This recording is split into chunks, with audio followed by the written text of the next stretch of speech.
There's an actual cough with fake smoke on the screen because, yes, I'm drinking some tea. Welcome to our call-in program. Good evening, my friends. Thanks for joining us. It is Thursday night. It means that it must be after 7 p.m. here on this coast, whatever the heck coast I'm in. I think I'm in the third coast. And welcome you guys to the program. Deal is as follows. If you want to be part of the program, you got to call in. You got to be a member of the channel, either on YouTube. You could be part of us on Locals. I'm watching the Locals chat. I see our YouTube chat. I see our Rumble chat. Welcome to all of you guys. We got our first caller already on the line. So we're going to try to make this thing snappy tonight because I've got a full next, 48 hours. So caller number one, welcome to the program. You're on the air. What's up, man? I called and I came prepared. We've been seeing so much just absolute retardation on the political scene. We see it with the side that we, most often can agree with or find common ground with. We see it on the side that we most often disagree with, but it's just a level of retardation that I needed to find a word for, because I'm like, there's got to be some word for some type of psychological, thing. So something like, the smart people, the therapists got their heads together and like, hey, this type of behavior is this specific thing. Okay. And you touched on it before when you mentioned like parasocial relationships, and you gave plenty of examples of that, like the people who are Dan Bongino fans, stuff like that. And we've seen a level of that, such as like the Sean Farish types, right? These guys that make a name for themselves just by doing one simple thing. They get some notoriety. Suddenly that becomes everything to them. Mm-hmm. And just to hang on to that, they end up like selling their credibility, their common sense, their any good sense that they had before, just to try and hang on to that. And so when I was trying to figure out, there's got to be like an actual identifiable name for something like this. I looked it up, and it's called identity fusion or fused identity. And it's defined as a porous boundary between personal and group identity. The individual doesn't lose their sense of self, but it synergizes powerfully with the group's identity. It's also extremely strong emotional attachment and loyalty, which obviously that's completely defines what that is. And often triggered by shared intense experiences, perceived threats to the group, injustice, or charismatic leadership. It's just baffling to me maybe it's because we're older, man. I don't know. We see this, we can identify this stuff.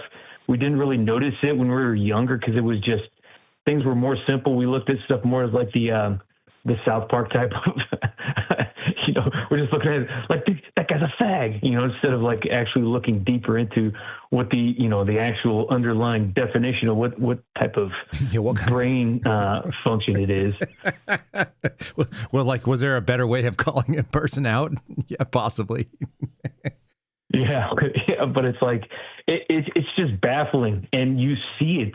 I really did like your show, this past show, the past couple shows actually. You've done some pretty good ones, and but when you were talking about Joe Kent, and you were pointing out important things, and not just glossing over stuff, but pointing out important things, and also that it was I think a couple shows before that when you talked about, you were pointing out the things that Tulsi did say and the things that she didn't say, and it's like, okay, you know what? I kind of see this a little bit better. You take a moment to listen a little more carefully, not just read the headlines or anything like that. And so it was pretty helpful. But I liked what you did with Joe Kent, and you were able to like kind of go over, slowly some of the key points, what was going on. You weren't like rushing through to try and, be first or whatever, trying to, produce slop for, fans who are just absolute, that's all they take in, people who are loyal just for things like that, like the Bongino people. They're loyal for all the slop he does. But I'm trying to say, I appreciated that you went carefully over this information, and you didn't like shove it down our throats, but you laid it out there, and we were able to see like, okay, this actually makes pretty good sense. So that's one of the reasons I actually listen to you. Not because of, the fact that you've got so many guns and stuff like that, or I'm like, hey, I need advice on this pack or something. It's because you talk super fast, which is super funny, but you also get a lot of information out, and you don't stumble over your words. You're not like Ben Shapiro. You're that guy, man. His voice is probably going to drop. Maybe he needs to take up smoking. So he sounds a little bit more like a normal person. Yeah, I thought about the same thing. He should take up smoking so his voice drops. I'm trying to get my my running speed back up, so I'm probably not going to take up smoking. I want to ask you this since I've got you for a few seconds, and I heard this from a number of others, but you're a GWAT veteran, TAC, correct? Yeah. Where are you on this war? Do you feel like it was done properly, and do you think that other people that served with you feel good about what we're doing, or what? What do they feel like, as far as you can tell? Friend survey. From what I can tell, okay, from my own personal feelings and what I've heard, okay, no, I do not think this was a war that needed to happen. I think this was because if you were a GWAT veteran for a long enough time, you deployed multiple times, you actually got to see some things. Mm-hmm. You got to see, okay, who are the companies that are on these bases taking care of the chow hall, taking care of all these other, accommodations, and who are these contractors getting all this money? There's always certain names that come up. And then if you paid attention, you just remember that, you're not retarded. You later on could see like, oh, guess what politician happens to be a massive investor in this company? Right. Oh, what was their vote on this situation? Oh, what do you know? They were in support of this. So they ended up making a ton of money from it. Mm-hmm. And you saw a lot of that. You also saw, Iraq, my first deployment to Iraq, man, that was one of the most eye-opening because I saw so much of the ID deaths, okay, when I was over there. Dude, I wasn't even over there in the very beginning, man. I came, later after, but I was over there while we were still doing fighting and stuff like that with insurgents and everything like that, and IEDs were a huge freaking problem. Yeah. And it was Iran who was doing it. And I always hated them. Like, even now, dude, I freaking can't stand them. Yes, I want, the Iranian Republican Guard, I want all of those dudes completely dead. I would love for that to happen. However, the cost to make that happen is not worth it. Yeah. It does not even out. And the simple fact is, if we go in there, these dudes back decades ago already came up with these IEDs, man, that were punching through even our MRAPs, man. They can already do that, okay? Even our MRAPs, and our MRAPs can be taken out with anybody who can take them apart, look at them. Okay, this is how this whole thing works. Right. Can see different vulnerabilities in the understructure and everything like that. And let's not forget that how many of them were left over there in Afghanistan and made it into enemy hands. That's right. Okay. But the point is, they already spent decades creating an insurgency, fighting as part of an insurgency, and they are over there in their home turf. So they're going to have everything set up and laid out. Yeah. You boots on the ground are going to get blown off by IEDs. There's going to be massive amounts of death. We did not need to go over there. Okay. Look at the pain that's at the pump already. This has only hurt us. We did not actually need to go over there. Apparently, dropping those bombs on their nuclear facilities didn't actually take out everything, did it? It sounds like it might have. Actually, that's what Tulsi Gabbard said. It actually did. So I want to give other people a chance to talk to, but even less of an excuse. Well, yeah, I just wanted to get kind of your general take on it. It's the same thing that I've heard from others, that it's about cost. It's not about whether or not the outcome would be good if we could get it done, but moreover, it's just that I don't know. I just keep feeling like they're trying to send us like 2003 propaganda, 2002 propaganda in 2026. Yes, 100%. People just aren't buying it. Yep. I keep hearing it from GWAT vets. It's similar instincts. It's like, yeah, just because we don't like them doesn't mean they're an imminent threat to us today where we live right now. That's why we're home. So fair enough. Exactly. All right. I want to move through because I've got a tight timetable tonight. I got to be driving to Dallas first thing in the morning. So we're going to talk to Steve Friend tonight as well. And I'm going to get that ready to go for you guys so you have a tomorrow one. But thanks for calling in, Tac. For those who don't know, that's Tac Penis. He's regularly in our chat and was a Tac P in the Air Force, dropping bombs on people. So there you go. Thanks, buddy. Yep. Peace. All right. Jumping off. grabbing on. Guys, you are banging out the phone lines right now. You're just like aggressively hammering it. So the caller number 2, you're on. We'll just start ripping right through them. Welcome to the program. Hey, Kyle. This is P.Ed Weirdo. Mr. Weirdo, welcome to the program. Hey, man. I just wanted to say haven't been too finger happy with the chat and everything like that, but I have been tuning in every day, and I got to say, man, today's show was bomb diggity. I love it. I was driving when I heard you say the fuck Dan Bongino, and I'm like, dude, that is so cool. I'm glad you said it, because that's how I feel like I should do less of that when I can. I'm so grossed out by what he claims and what he says and the way that he operates. Again, some of these things get away from me, but yeah, I get it. It's cathartic. But listening to Kent, on Tucker, not a big fan of Tucker, but it's like when you listen to people close enough, I think Kat was kind of alluding to that. It's like when you listen to Tulsi talk, or you catch what they're saying without them saying it. Mm-hmm. And it's like, for me, that's just been a thing my entire life. I don't know, not like empathy or anything like that, but it's like, dude, I can catch you. I can tell when somebody's lying to my face, and I can tell when somebody has an honest heart to my face. So it's like, I just wanted to say you got good instincts when it comes to that kind of stuff. And then, I think it steps beyond your professional experience. I think you're the same way. I think that when somebody's talking to you, you get it. I appreciate that. But I just wanted to pop in real quick and just say, thanks for everything that you're doing, because you're bringing a lot of clarity that I think a lot of us need. Well, I'm really uncomfortable with the idea that people are being paid to say nasty things about someone who legit is like the apex of what happened in the last 20 years when it comes to service members. Totally. You got to have your head on. You got to be paying attention to things that have been happening for me for decades now. He's like, I'm no fan of the Islamic regime, but Iran itself, it's filled with people, good people, lots of good people. I mean, the whole world is the world. This Islamo stuff is it's beyond the pale of disgusting for me. I've got that. I got a big hard case when it comes to those folks. So I'm working on it. But yeah, I don't know what's going to happen. I don't know. It's like watching people on the left see that I'm irritated with what Trump's doing. It's not because I wanted less of what Trump was doing. It's what I wanted him to do what he said he was going to do. And so it's like, I'm not on your team. Like, whoa. Like we're not the same. I'm to the right of all of you clowns. When someone says there's very few men that are to the right, I read that this was a Bill Kristol thing that we read this morning. There's very few men who are to the right of their wives.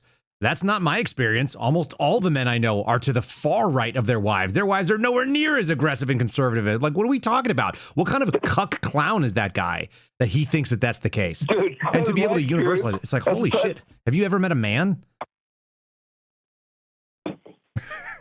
What? I mean, I'm just asking, has Bill Kristol ever met a man if he thinks that all men are to the left of their wives? What the shit is he talking about? Exactly, man. It's like I'm so far right of my wife. It's like, we can't talk about certain politics things, man. We just can't. I mean, my wife radicalizes me. I want to radicalize my wife. I feel like that's the best possibility. Like, occasionally my wife will bring me something and go like, what do you think about that? Like, my wife did the funniest story is I was sitting in the car and I'm on surveillance, and she sends me a text message, and the text message was as follows. I'll never forget it. Honey, is it possible that Michelle Obama is a man? I responded. I said, my dear, what have you been watching? So she sends me a link, and it was a bunch of stuff. And I went like, maybe, I don't know. Shoot. Maybe so. It was like you start seeing the Ellen clips and all the other thing. So my wife and I constantly are doing that stuff back and forth. there's no one has a monopoly on that in our house. So anyway.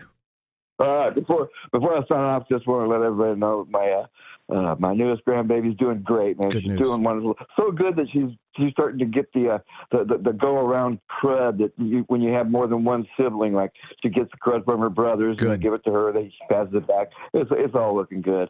And I just wanted to give a shout out to the chat, best chat around. Rose, you're doing a wonderful job. You really are. And just thank you, man. Thanks, buddy. I appreciate it, and it's good to have good news. I'm glad to hear the baby's doing well. Premature baby, rough time in the world, but probably the best time ever to be a premature baby in the entirety of human history. So that's awesome news. Right on. All right, man. Have a good one. All right. Have a good night, sir. Thank you. So nice. So nice to hear that. All right. guys are hammering the phone lines. We're going to try to keep it tight. It's going to be under an hour or right at an hour tonight because we're going to turn around and record tomorrow's show early. I've got some stuff I want to share with you. If we have a dull moment, then I will share it. And if not, then you'll just find out tomorrow. But got some fun stuff about John Solomon, who's out there talking about Joe Kent in a negative way. And I take it personally because John Solomon's a piece of garbage. Caller number 3, welcome to the program. You talking to me? Yeah, welcome to the program. Who am I talking to? Okay. This is James from Ohio. Hey, James. I'm in Texas. I'm in Texas right now because I'm a truck driver. That's what I do every week. Yes, sir. Yes, sir. Oh, you got to turn down. You got to turn down your radio in the background, or you got to turn down your audio. Oh, okay. There we go. Can you hear me? Now we're working. Let's do it. Okay. Anyway, I'm a truck driver from Ohio. I'm here in Texas like I am every week. Yeah, so where do I go? I don't know. There's a lot I could go into, but let's just do this. I had some thoughts on some things. I definitely disagree with the way he went to war because he didn't do it the right way. Mm-hmm. Through the backboneless Congress. So I've been thinking about, because as a truck driver, I would say I look at the fuel prices. That's one of the things that upset me a couple weeks ago when you were talking about, you look at the fuel price, how he kept calling and saying, I got all the fuel prices down. Well, that's on cars. Truck fuel prices didn't start dropping until just about a week before he decided to go into Iran. Mm-hmm. And now they're up over $5 everywhere you go. That's right. What gets me though is what I'm thinking is, but then you keep hearing them saying, okay, well, we don't need their oil. We don't need their oil. We don't need this person's oil. We don't need that. We got our own oil. Right. So if that's true, then why are the prices going up? So then I started thinking about some other shit that I heard one day. I'm sorry. You're good. Back a little bit when he was going after the pharmaceutical and how everybody else is paying these cheaper prices while we're paying these high prices. And I'm wondering, is this the oil companies make us pay the high prices because they're losing money other places because of this war? That was one thought. Mm-hmm. Anyway, I wanted to also kind of talk about a little about, what's his name? Joe Kent. Yeah. Is that his name? That is okay. That's his name. Today I listened to the whole interview with Tucker. Okay. I got to tell you, this gentleman sounds very smart, very tuned in. Unlike when you listen to, for a lot of years, listen to politicians or other people talk. Mm-hmm. Especially when it comes down to, are they lying? Are they this? Are they that? It's like, hey, whatever. This guy, man, is like, I believe what he's saying. I understand everybody's trying to attack him, but that's what always happens. Mm-hmm. But that's how I always base things for, I'm a Gen X, so I'm 59 years old, 1966, yeah, right? Yeah, right at the beginning. So, right. I raised my 3 kids myself from 2008 on, after my divorce, and so, I pay attention to stuff. But anyway, when I listen to people talk, he's very well spoken, and he does not sound like a person who is, it's kind of like the old thing, like with Obama. Everybody used to say, I can tell when he's going to lie, because the man was a very well spoken man, but you knew when he was about to drop a bomb on you, a big bullshit bomb, he would start to stutter, and he would get folksy whenever he would. Huh? He would get kind of folksy. He would back away from his academic and his sort of natural speaking tone, and he would get into this sort of like colloquial version. I think Joe Kent is probably a plain-spoken kind of guy. I don't think he has to church it up to pretend to be something. No, I mean, so what I'm getting at is, to me, he speaks like a person who is not trying to shit you. That's right. You know what I mean? Yeah. So, I don't know. I don't know how much time we got, but You got another minute and a half or so. Any other thoughts? You're welcome to grab. I like what you're saying. I agree with what you're saying, and I don't know the answer on the on whether or not they're gouging because they're losing money on the other oil prices. Oh no, I was just. But I do know one thing. It out there. Yeah, the thing I do know is that the market is set by the entire market in the world, and so when you start having a tightening somewhere else, they're charging you for the opportunity cost where they could have made more money somewhere else.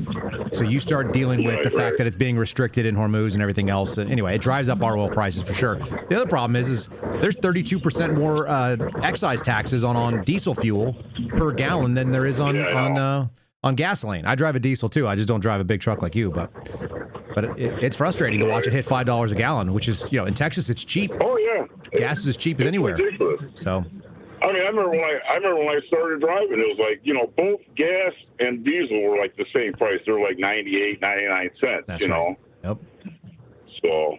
I don't know. It was a better time. It was a better time. Things were simpler. There was no internet. There was none of this crap. I do miss it. I really do. I'd trade it in a heartbeat for my kids to grow up that way too. Yeah. I put my, like I said, for some time, I mean, like I said, I took care of my kids and, I had to like come off the road and take city work, which doesn't pay shit, but I did it. I mean, I shopped at a store up in Cleveland called Save-A-Lot. Yep. I was able to feed all four of us each week for like $40, $50, because I had to. That's right. So that's why I can't stand when I listen to these politicians. Like, I think you're doing pretty good. I don't think you seem to have to like live like this. So, but yet you want to tell me how to live my life. But that's just a quick little rant. But you're all correct on that. I started listening a couple months ago, and I like what I'm hearing. So I'm definitely wanting to be a bacon cheeseburger nationalist. Oh yeah, pumping the fist right there. I love it. That's it. It's the centrist position in America is that it sits to the right of both these political parties, and bacon cheeseburger is not even controversial. It shouldn't be even close. So I appreciate that. No, I mean. We'll get you a sticker. Yeah. I'm working on getting some stickers that just has a picture of a bacon cheeseburger, a little graphic, and underneath it, it's just very simple. It says, "This is my politics," and there's just no question about what. It's real easy. It's an easy conversation starter. I always figured I'm a first time caller, just so you know. I know I got to go, but I was going to mention if I ever got a hold of you, I was going to mention that hey, maybe you should sell some of this merch. I mean, I know I'm buy some shit, hats, James, I'm the worst. T-shirts. I'm the worst grifter there is. I'm the worst self-promoter there is. I hate doing it. I always forget to do it. I'm more like not a media guy than a media guy. It doesn't ever occur to me to go out and try to pull more money out of people. Like, I'm just happy people want to hear what I have to say. But I'm getting it done. I've started talking to a company called Bigley, which does Alex Jones's merch, and we'll get somebody to make them, and we'll let some people get some stickers and some shirts if you want to wear them, and people will ask you questions, and it'll start some good conversations, I hope. And maybe we'll get people just going back to being sane instead of the crazy shit we're dealing with, because it does feel pretty crazy. Right. Yeah, because it would be nice. Live and let live. That's how I've always lived my life. Don't bother me, and I won't bother you. It would be an easy way. All right, I've got a bunch of people trying to dial in right now. James, it was really good talking to you. Drive safely, keep those eyes on the road, and well, watch out for the H-1B drivers and all that stuff. We'll catch you the next time. All right. Well, take care, sir. Thank you, sir. I appreciate it. All right, bye. All right, James from Ohio, but in Texas, he's safer right now. We're gonna drop on the line, open the line back up. You guys are getting it done right. So I appreciate that for all of you that are calling in and hammering the line. If we have a down moment, I will play you kind of a little tease of what I've got from this John Solomon. Here's the long and short of it. I had John Solomon, Just the News, official, semi-official mouthpiece for Kash Patel. His investigative reporters reached out to do a hit piece on me just a little while ago, couple weeks back, couple months back, maybe 2 months, and in doing so, I exposed them looking like fools. So we're gonna do a little bit of that for tomorrow's podcast. You guys are gonna be able to hear what the back end of a hit piece looks like. I want to share it with you guys. Caller number 4. I think we're up to number 4. Thanks for calling. You're on live. It's Josh, man. How we doing, Josh? Brother? I'm doing well. How about yourself? Let's get away. Hey, I'm doing pretty good, man. Let's get away from the doom and gloom a little bit. What do you got? Get a little humor in this. Have you seen the Afro Man trial? I have seen a couple of clips, and It didn't look like it was my flavor. It looked like kind of a clown show. Catch me up on it. My God, man, it's the funniest damn thing I've ever seen in my life. Okay, what are the parties contesting? There's a defamation, maybe, or he said something nasty in a song? There's a defamation going on. Okay, because they raided his house, the Afro thinking Man. he kidnapped people. Yeah, the Afro Man, back from the 90s. Because I got high. Because I got high. That guy. Okay, that guy. They raid his house, man, thinking he's got people kidnapped, drugs, all this. It was from like a bunk informant or some shit. Okay. He didn't try to sue him or nothing, but they stole money from him. They were eating food out of his fridge. And he had them all on camera, right? He had them all on security camera. Okay, yeah. And he went back to get his money and all that, and it was $400 short. He's like, all right, no biggie, just make it up. Right. Well, he started putting these cops, made an individual video for each one of these cops. Just lampooning them, just making up and making fun of them. Videos. Oh, yeah. With the surveillance video from his house. Right. His own surveillance. These dumbass cops sue him for defamation. Okay. And he wins freedom of speech. But that trial, what I'm getting at is that trial is the funniest damn thing I've ever seen. I've never seen lawyers have to say the things they had to say. And the videos Afro Man created, these cops sat on the bench and had to sit through while they played his videos. Right. I don't know how a juror or anybody through there sat through that with a straight face. Without just laughing their face off. That's the funniest shit I've ever seen. Yeah, all right. Oh, my God, man. You got to see it. All right, I'll do my best to add some for our palate cleanse because we could use some of those, I think. Maybe we'll be doing that for next week. We'll play some highlights from the trial. I did see them pop up in my feed, and I kept looking at it going like, what in the world? It is nice to pull out of the doom and gloom occasionally. There's an awful lot of it. Oh, man. Yeah. I'm telling you, trade in the red hat, go Afro Mania 2028. That man is what. You know what? We're like this far already. Like Donald Trump is like almost like Jorge Camacho or whatever the heck it was from Idiocracy. So we're not that far away from doing that anyhow. No, we're not. We are not. I mean, we are literally going into idiocracy. Mm-hmm. It's crazy. I mean, if we're not already there. It was supposed to be a warning, kind of like 1984 was supposed to be a warning, and then somebody took it as a guidebook, so we're doing our best to get there, and that's not great. Pretty much, man. Yeah. That's where we're at. And you got an administration putting down Joe Kent now. I mean, we can get back into the doom and gloom. We can. I did not appreciate that. You can tell me funny stuff, too.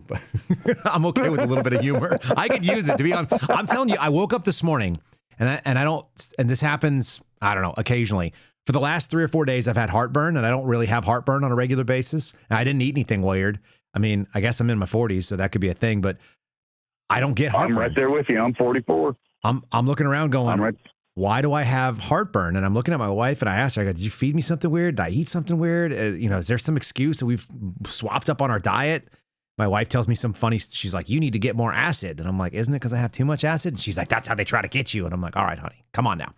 But it's because it's so stressful. Just reading this crap is terrible. It's absolutely awful. Woke up with a neck pain on the left side of my neck. You got to get a break from this shit once in a while, man. Yeah, maybe I just have to watch the Afro Man trial. In my feed, man. I'm telling you, man, it'll be the funniest shit you ever seen.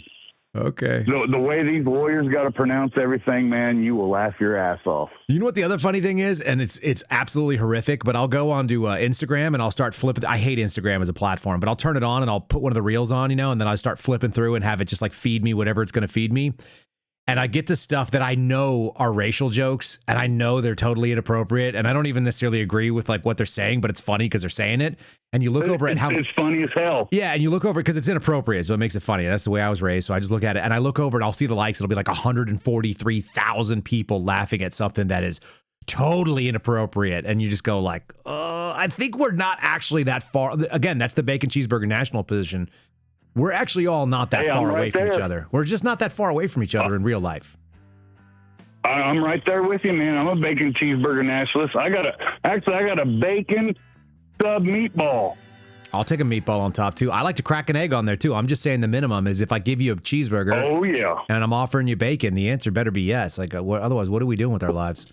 The funniest part was Go ahead. It was watching them Indians make my sandwich. I was like, I want extra meatball. I want extra bacon. That's brutal. It's like they've seen a horror show, man. That's right. The lady going on there. Oh, the lady in the burqa trying to put all. bacon on your sandwich. I had somebody say the other day, they're like, "You're just jealous of Jews." I'm like, jealous? And I just sent him a picture of like a plate of bacon. I was like, I don't know what you're talking about. That's a weird thing. I'm indifferent. Jealous of Jews. I'm just indifferent. I just don't Nobody's care. jealous of Jews. Yeah, no, I don't care one way or We another. don't have to eat kosher. No. We don't have to eat kosher. No. I don't know if you've seen that meme going around. I know Candace can go nuts. She but can. she put this thing out, either be Ben Shapiro or it was support Israel or learn Jamaican. And it's this white dude singing in a microphone. It is hilarious. Yeah, that is very funny. That is, I laughed tears for about 45 minutes at that. So we need it. Anyway, man. It just shows you when you're laughing at stuff that's that dumb and you just means there's a lot of heaviness out there. We do need it. So I appreciate the Afro Man update. I'll go look for it now. I was avoiding it for what it's worth, but I'm going to take your recommendation. I'll take a look. Oh, you shouldn't avoid it, man. The dude's based as fuck. We're gonna lean into funny it. as hell, man. Very good. It's good shit, man. And I'm looking forward to the broadcast with you and Friend tomorrow, man. That's always comedic. It should be good. We're gonna clown on some people. I appreciate the call. Thanks for jumping in on this one tonight, and thanks for bringing a little bit of levity. I can always use it. Hey, no problem, man. I'll talk to you later. All right. Thanks, Josh. Later. All right. Lines open. 7:39. We got room for another 4 or 5 calls if you guys want to make them. Otherwise, I'll give you guys the little teaser, and then we'll duck out. But see how long you guys want to take it happen. Here we go. Call number, I don't know what we're on, 5, 6. Welcome to the program. It's Owen. How you doing? Owen, are you driving? Where are you going? Yeah, I'm driving back from the range. Sorry. That doesn't suck. How'd you shoot? Yeah, I was shooting a new Rossi R95 and 454 Casull I bought. Okay. How's it handle? It's a lever gun. It handles great. Yeah, it's nice. It's nice. What's the? I'm gonna bring it around tomorrow and put some more stuff on it. I'm putting. Pardon? Yeah, I was gonna say, describe it to me. So it's triple black. It's all black lever gun with a little bit larger loop. It's got some of that paracord wrapped around the loop. Yep. It's a 16.5-inch barrel, so it's a little kind of carbine. 7 rounds in the pipe if you put in 454, or you get 8 of the 45 Colt. Okay. And I was shooting 45 Colt this morning just to check it out. Then I put a Sig Sauer red dot that does like a circle dot on the front of it, to see up on top of it to shoot with it. I put a muzzle brake on it too. Okay. So far, I'm putting a bunch of. It's like a tactical-ish lever gun, you know, those new ones, the Space Cowboy thing. Yeah, Space Cowboy. That sounds right. Shooting a big old ball of lead down the thing. You said it's in it's 45 long Colt and it also shoots 454 Casull. Yep. I was shooting Colt because my range has a speed limit of like 1,500 feet per second, so I'll try one until way around. You can't shoot something too spicy and break up the berm. Yeah, the problem is it goes right through the damn berm, especially something that big. And it's made by Rossi. Is that right? I'm shooting indoors. Oh, you're shooting indoors. Rossi, You're out of your mind. What are you doing indoors shooting? That's horrible. 25 yards, and it's a steel back target, so it's not going to hurt anything. Oh, man. Yeah, shooting indoors. I forget that people do that. I forget that I have done that historically. There was a place in Virginia I had to go and shoot indoors, and I cannot believe I did it. It was awful. I hate shooting indoors. I shoot outside too, but it's 43 right now, so I'm happy to be indoors. Oh, 43 sounds like my winning. That's where I want to be. Oh, and I saw the worst thing happen on an indoor range. I can't remember where I was. Some guy was using some remanufactured ammunition in an AR platform. Yeah. And it blew up the upper. Just detonated the whole thing. And like a piece of the bolt went and stuck itself into the to the plexiglass that was in between the two lanes. It got about halfway deep. It was the scariest shit you've ever seen. I mean, it was just a shattered piece of plexi with a big old chunk of metal stuck in it, like like an alien chest burster style rip out of the side of this AR. It was shooting out of a carbon 15, so it was not even a aluminum AR, and it just bombed the damn thing. And I remember it going off next to me. I don't know what the hell happened. I think it was just bad ammo. I think. How the heck did you do? Maybe it wasn't seated properly. Maybe I don't know. Or maybe it touched off the primer. The primer wasn't seated right, and it touched off before it got into the chamber as it was loading. Whatever it was a catastrophic failure of the upper, and it was a devastating look. And the dude was fine. He was completely, it blew out basically the way of the ejection port. So Right. it ended up devastating the Did range. the magazine out? Magazine blew out, the whole deal. Yep. I mean, it was just a mess. Yeah. It was I watched wild. the guy deal with a 10 millimeter.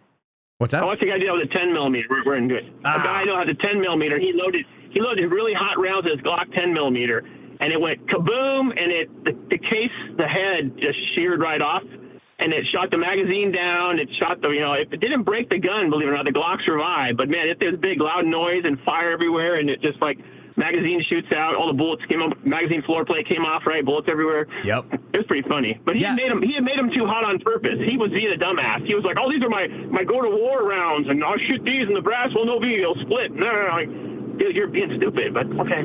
Yeah, people do dumb things, and that's why I like being outdoors. Yeah. When I go shoot now, the range I go to, it's only 18 minutes away from me. It's just me. Last time I was out there, it's 200 yards of dirt until it gets to a berm. It's probably about 20 yards wide all the way down.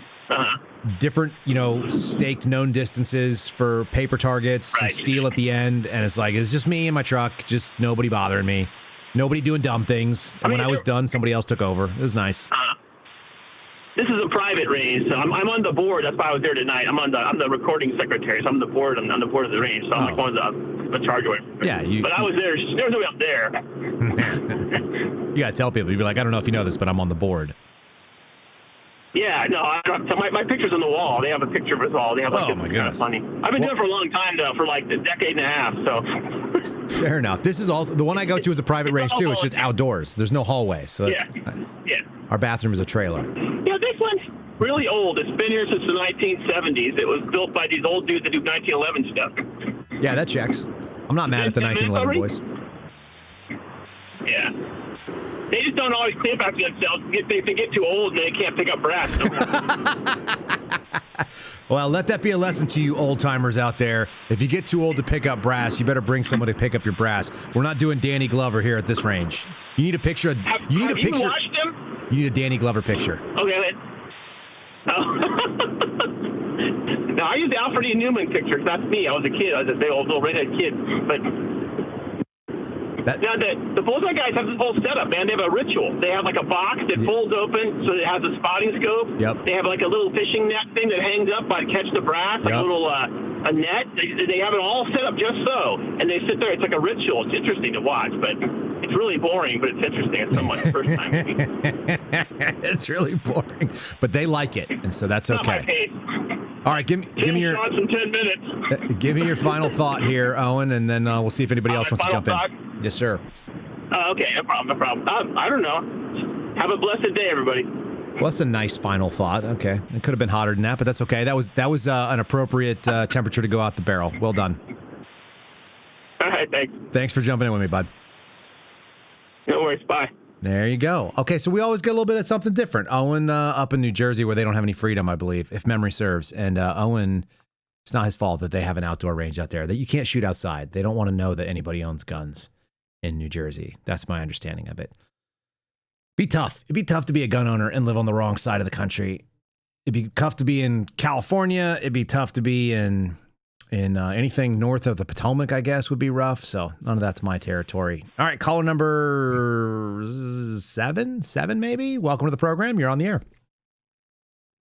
Good evening, Kyle. It's Tracy. And I wanted to tell you, happy anniversary. What is my anniversary?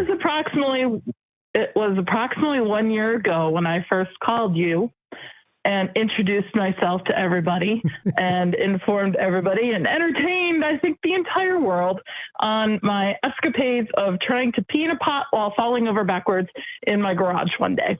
So that was about a year ago. So isn't that crazy? It's been a year. It's been more than a year that we've been doing this. We're on number 60 something of this program. We haven't done it every single week. So we've done more than a year's worth of these call-in shows. Yes. That's crazy. And I did not call in when I originally started listening, but I am now. So I just wanted to remind everybody the entertaining part. So again, to step away from the trauma and the disaster and the drama out there today. So I'm going to tell a little story. Hold on. I'm just going to show people. I'm going to interrupt you. I got Tracy's book still sitting in my space here, folks. I keep it here with me. I have a couple things that some of you have sent me, and I don't know where else to put it, so it stays in my studio with me. So Tracy's book is with me. Excellent. Carry on. I'm glad you have it. Yes. So, so I'm a little behind on fashion. And so one day when I found a jacket for sale on clearance, it was like one of those windbreaker types that's like shiny and slickery kind of thing. I was very excited to purchase it. Okay. And so I was very excited to wear it the first day. So I go into work and I open the range. And I am allowing the students in, and we're getting set up to shoot that day. And I head to the instructor's podium. And again, very excited about my little slickery jacket. Mm-hmm. So I go to sit on the chair that is up there. I don't know if the cleaning person used freaking Armor All, because the next thing I know, I hear the words, "Did she just fall?" Because I sat on the chair and slid right off of it in my brand new slickery little jacket. Tracy, you got some. That I was very excited to wear. You've got some strange public humiliation rituals that you accidentally participate in. I absolutely do, and it's awesome. And so I fell completely down on the ground and hit my head, and actually took sick days that day because I was a little embarrassed. But I was so excited to wear that jacket. But I this know that morning was feeling. kind of I can empathize with wanting to wear something, being excited about it, and then I can also empathize with people seeing me do something dumb in it, or I'll spill on it. That's a classic move. Yes, I absolutely did something really stupid in it. But so, and someone else mentioned Gen X as well. This morning I got an interesting text. Okay. And I was thinking of my little friend group, because we're heading quickly toward retirement. Mm-hmm. I've got at least 4 years to go, but we're heading quickly toward retirement. In my friend group, my little friend group, we have 2 brand new bionic knees. We have 1 fixed rotator cuff. We have 1 brand new hip. We have, of course, me with my special little problems, and another friend that has similar type of special little problems like I do. Yeah. And that's just in my friend group. We're all heading for Medicare, people. Yeah, you're all getting old. I don't know what's going on there. You're getting old.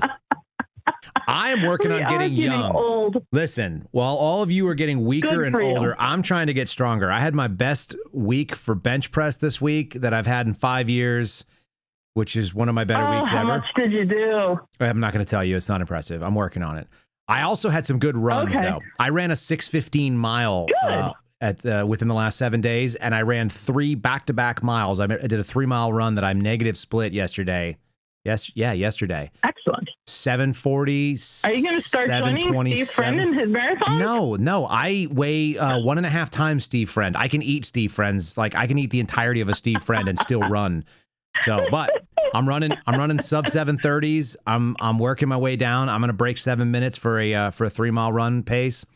We're getting it done. So anyway, I'll run a 5K soon. I don't need to run 11 miles. That's like a weird Steve Friend thing. But I will run 5Ks occasionally, and I'm going to get myself to a respectable, like 30-year-old 5K for like a dude who's not a runner. Because maybe my daughter will start running. Awesome. Good for you. I'm getting younger. I don't know what you guys are doing. My beard is getting grayer, though. I'll tell you that. That is true. I'm getting some white hair, and it's inevitable. The gray hair. I actually want more. Is it weird? I actually want more of a gray beard than I have. I would prefer to be more gray bearded because I think it might actually command some more fear. I've got a neighbor who's the same. He's 1 year younger than me, and his beard is all gray. And I'm like, this is not right. What's going on here? I know. It don't make no sense. It just depends. There's a respect for the gray beard. You know what it means? It means you survived. Heck yeah. Absolutely. Yeah. Working on it. So I hope everybody has a wonderful evening. Just wanted to say happy anniversary. Happy anniversary. And, well done. Thanks for reminding me. Talk to you soon. Tracy, I saw it when I jumped on and typed in the 67 this evening, but it didn't really, I saw it, but I didn't think about it. So thanks for reminding me. That was great. You're welcome. Have a lovely night. Have a great night, everybody. There you go. Off to the chat. Tracy's getting older. We're all getting older. I don't know. It's kind of funny. It's funny to think about that. Like I say, like I look at the heartburn thing and I just go like, oh shoot, like what's going on here? What's wrong with me? All right, caller number, I think we're on number 8. Welcome to the program. You're on the air. How are we doing tonight? The Ocho. It's Dan Johnson from Wisconsin, and we're going to go rapid fire, Cal. Oh, that's 5 so minutes, good. so let's go. Fire away. Let's go. Let's go. Let's go. All right. Dan Johnson from Wisconsin. Okay, here's your topics. We can do shooting with the daughter. We can do fitness. We can do satellite link. Got Starlink. We can do solar panels. We can do farming, bees, chickens, health, knees, you name it. Let's go. Give me farming and chickens. Go. Really? Farming chickens. Okay. So overwintering chickens is an endeavor, and I'm sure many people this year seem to have noticed egg drops, but they're starting to spike back up. And if you keep chickens well and work with them, it's awesome. Super beneficial, super low inputs. I've got a rotational grazing system set up we talked about before. Super, super slick. 16 birds now. So if you aren't providing some of your own food, man, get into it. It's super rewarding. I want to provide my own food. All right. What are we doing on solar panels? So I got a good deal on 6 panels, and I recently, a weekend or two ago here, went and mounted them vertically on the side of my house. Hooked them up to an inverter and battery, and now have the option of gaining about 2,400 watts an hour on a sunny day, which is a crazy peak. Then reusing that in my shop and cycling the power. So didn't think I'd ever get into solar, but yeah, it's been super cool. Went vertical so I wouldn't have to clean them with snow in the winter and worry about hail. But what are they mounted on? Way simpler than I thought it'd be. They're mounted on walls? So do you know the strut material for hanging electrical in commercial buildings and stuff? Sure. It's galvanized. It's not outdoor rated, so you got to paint at the ends and stuff. But I basically rigged those up off the side, set up kind of a slight lean, braced the bottoms out, and kind of rigged up my own system. They make systems, but they're expensive, and I'm cheap and problem solving. So yes, I like that. That was a nice way of saying you could have said frugal. Yeah, I could have. I thought about it. I discarded it and went, no, I'll embrace the downside. Yeah, the negative version of it. Okay, what were our other high topics on there? You had a couple of shooting with daughter. Hit me. Okay, Starlink. Daughter went shooting. Second time with my younger daughter. Okay. We went out there. How old? 22 mag. She's 11. Okay. And we get kind of set up with a new optic I put on the 22 Magnum. And she's comfortable with that. She'd be okay shooting the 9, but she just likes it less recoil and whatnot. So we get going, and she shoots a spinny target at 10 yards and gets on it. I'm like, hey, great. And you shoot it a couple times, so I shoot, and then I plink steel out at 100 yards, and she's like, can I shoot at that? I'm like, yeah, go for it. Mm-hmm. First shot, pink. What are you doing, kid? She nailed it several times. Nice. Shoot with a handgun at 100 yards. Yeah, it's so doable. Moment. Yeah, that's a great dad moment. And what's the optic on there? Just red dot and go. It's an ADE optic. They're like the most budget kind of.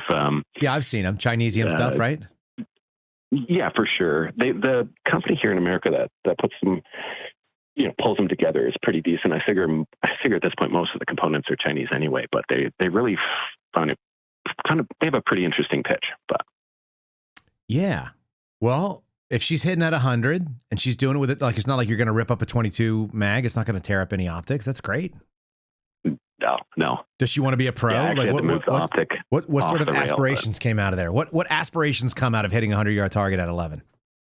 I think just the grin and the ability to kind of go at her sister who had went shooting with me before and had been all over and then got dialed in and put something within a half inch of a bullseye at 50 yards. So I was kind of, touting up her shooting and being able to tell her sister that she hit it 100 was like, oh. Yeah. I like sibling rivalry on good things like survival skills. That's good. Yeah, exactly. Yeah. Embrace that. They're super, everybody's like, oh, teenagers, oh, 2-girl. They're unbelievable. So it's super fun though. I like it. Yeah, I got to get my we're not quite there. My 7 and 8-year-old are not quite ready. My 8-year-old would come shoot, and she's super competitive, so I know she would be willing to do it, and she probably would go out. I'm going to get her behind a bolt gun. I'm going to have her hit something at 100. I've got a 22 bolt that I literally bought just so I could teach my kids all the things. I got a bolt gun at 22. I got a semi. I got a revolver at 22. I got 22 semis that are handguns. We got all the 22s. Yeah, and then we can just move our way up, and everything is suppressed, and we could do them all without ears if we wanted to. All kinds of fun stuff. I had a little try. It makes it way more fun for them. That's huge. Yeah, well, that's the thing. I'm all about, like, that's what it is. Like, for me, it's ear safety, but it's also, it takes the boom away. It makes it less scary to be part of it. You're not going to get the flinch. And I honestly don't care about recoil. I care about noise. Noise is still shocking. I don't care how tough you think you are. I had a small... Your body's going to flinch. Yep. Yeah, it's just built in. I had a moment. You ready? 200-yard range. Yeah. First 30 rounds that I was able to get through, kind of warming up the barrel on this very expensive 308 rifle I have that I'd never shot before. I rebarreled it with a 16-inch proof carbon fiber wrapped barrel. It's got a cherry bomb on the end of it, so I've got a threaded on titanium kin. And I went out there and did my first couple shots, and then finally went and I was like, all right, what can I do for a group at 200, 3 rounds, and 1.31 inches, not setting any records, but it wasn't the ammo it's going to be most happy with. 2 rounds stacked on top of each other, one flyer on either side of the targeting, but not lame. Yep. Getting there. Oh, dude. Did you see my upgrade to your flamethrower real quick? Did I see it? The 300 Win Mag 8-inch barrel pistol. What do I want to do with that? I saw it. I watched the thing and I went like, I don't know. Throw flames. Like this. Just throw flames? Designed. Yeah, because the bullet's still accelerating, like it's barely started. Yeah, I mean, it's going to be all flame. Yeah, exactly. So you'd have a fireball on the, and then, my flamethrower is rail mounted. Right near you. So I can dude, yeah. Run both. Yeah, I don't want to run a pistol 300 Win Mag, even though I saw it. I was like, look at the brake on that damn thing. It looks like it's just going to just spew freaking flame and fire. Yeah, I get it. Weird. It's literally going, yeah. There must be $5,000 for like. Yeah, there must be a market for it. I don't think it's me. I don't think I'm that guy. I'm more practical. No. Yep. All right, Dan. You got any other final passing thoughts, or you want to say anything to your chat friends out there? Good. It looks like I'm getting called out for not being a bot. The voice it's just fake. I'm a computer. Don't believe the humanity. Don't believe the humanity. Still a bot. I love it. Thanks for calling in, bud. All right, man. Peace. Have a good night. All right, that's what we're gonna, guys. I'm gonna hard end it because I got to get Steve Friend on the line here. So I'm gonna play you a little tease, which I said I would do if we had a downtime. We didn't have any downtime, so we're gonna cut the phone line here. I'm gonna give you a little tease of what's coming up tomorrow, and then I'm gonna get Steve on here because I've got to leave like bright and early, drive to Dallas. We're gonna go and see if the DOJ wants to settle our lawsuit, which I don't think they do. And here's kind of a taste of what's coming up on that day. Ready? Here we go.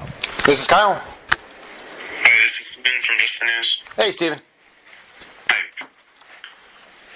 All right, what can I do for you? Yeah, so you obviously got my message there.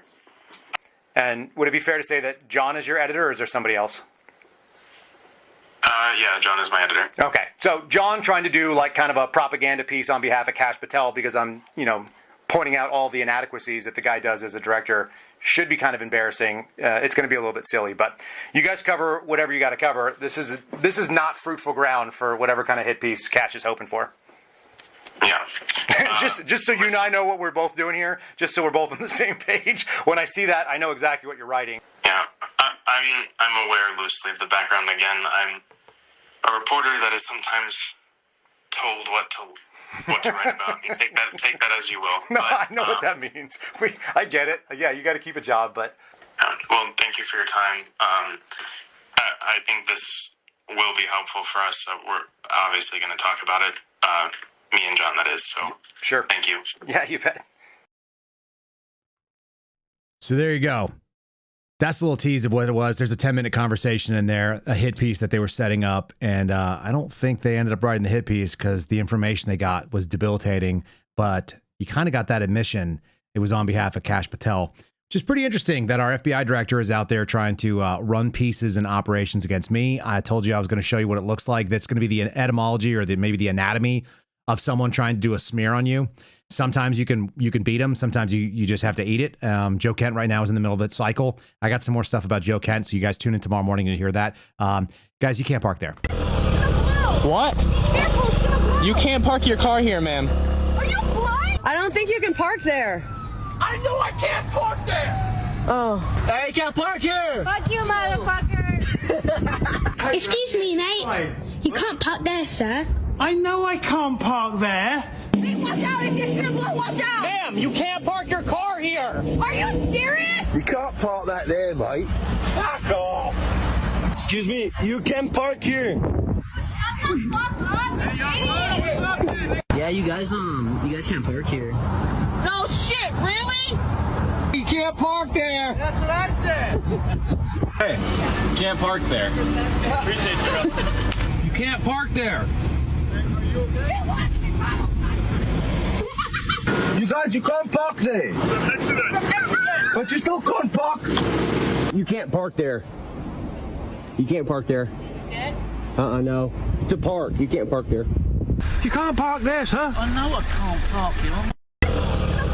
What? What's your name? What? What is your name? Tony! Fuck you, Tony! What's your name? Ezekiel! Fuck you, Ezekiel! Fuck you! Fuck you! Hey, you know what I did last night? You better not bring my mother into this! You know what I did? You better not! I broke that fire over there! Oh! And I fucked your mother next to it! Fuck you, Ezekiel! Fuck you! Fuck you!